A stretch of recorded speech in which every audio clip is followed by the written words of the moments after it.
Bonjour à tous.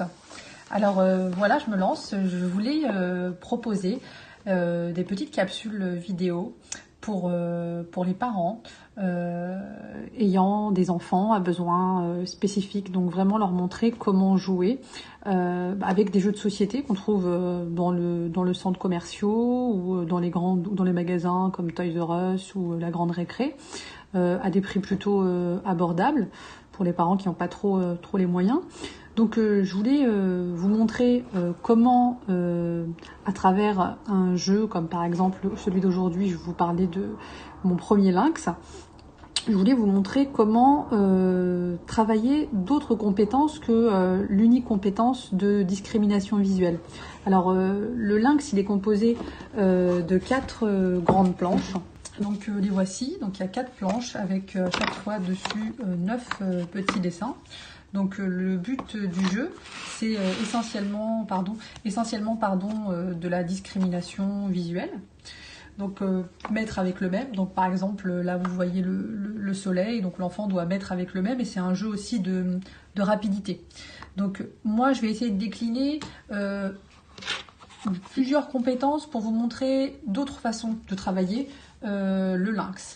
Alors on peut travailler le lynx de cette manière, donc en présentant une planche ou voire 2, tout dépend du niveau de concentration de l'enfant.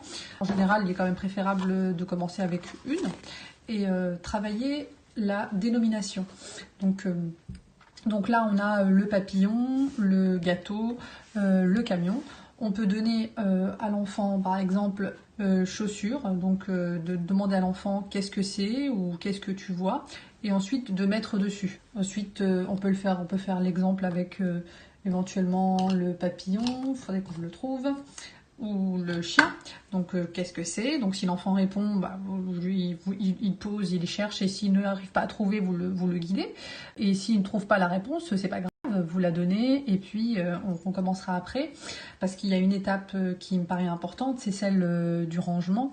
Lorsque vous allez demander de ranger, donc on va dire à l'enfant allez on va ranger, donc on va prendre l'image de la chaussure et on lui dit on range la chaussure, ou le début s'il connaît le mot, ou on range le chien, etc. Donc en fait ça fait 2 travails en même temps. On a un travail à la fois de dénomination et puis de reconnaissance, et ensuite on a un travail où l'enfant doit ranger. Donc ça fait deux choses et ça concrétise, ça consolide les connaissances de l'enfant. Ensuite, qu'on peut faire, il y a différentes petites étiquettes, petites images en fait d'animaux, et on peut les prendre. Donc ce qui est bien, c'est de les sélectionner en amont. Donc j'ai sélectionné donc le lion, la poule, le poisson, l'éléphant, vous verrez il y en a d'autres, et on va dire le chat. Donc prendre le chat et demander à l'enfant, le chat fait miaou, ça vous fait travailler un petit peu d'intraverbal et ça lui fait le bruit. Ou bien la poule fait cote cote cote cote.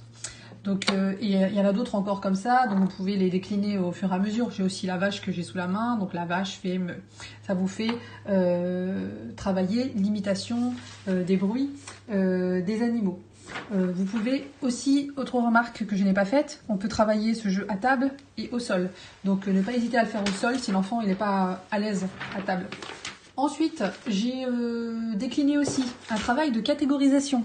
Donc, si l'enfant entre dans les apprentissages de catégorisation, donc j'ai catégorisé donc les animaux, les moyens de transport. Donc, vous prenez les moyens de transport, les fruits et légumes, et on peut demander à l'enfant de trier. Donc, lui donner une autre carte, par exemple celle de la carotte, et demander de trier. Donc, tri.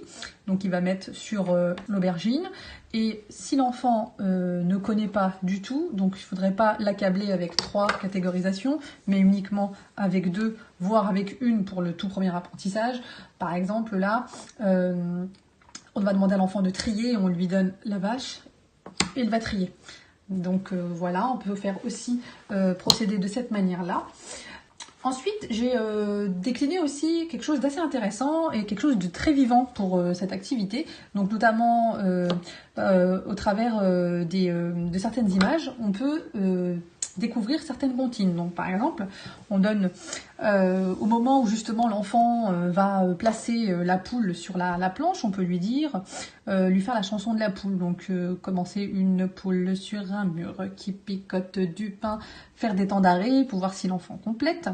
Et si l'enfant ne complète pas de souci, pas de panique, vous continuez à chanter, ça va dynamiser l'activité et on essaye sur un autre, c'est pas grave. Donc il y a aussi il y a l'éléphant, j'ai décliné aussi les petits poissons dans l'eau, donc en même temps ça vous fait travailler aussi de l'imitation avec les gestes des mains, donc c'est vraiment fondamental, surtout pour les enfants autistes, donc je trouve qu'il faut insister là-dessus. Et ne pas hésiter à chantonner durant l'activité, même quand vous faites d'autres compétences, vous travaillez d'autres compétences. Donc moi je vous ai décliné, je vous les donne, donc le soleil avec l'araignée gypsy, donc pour la chanson du soleil, bien sûr une très très classique qu'on adore, pomme de reinette et pomme d'api, on a aussi au clair de la lune, une poule sur un mur, je l'ai déjà fait tout à l'heure, je vous la remontre, et il y a les oiseaux aussi avec tape petite main, tape tape petite main.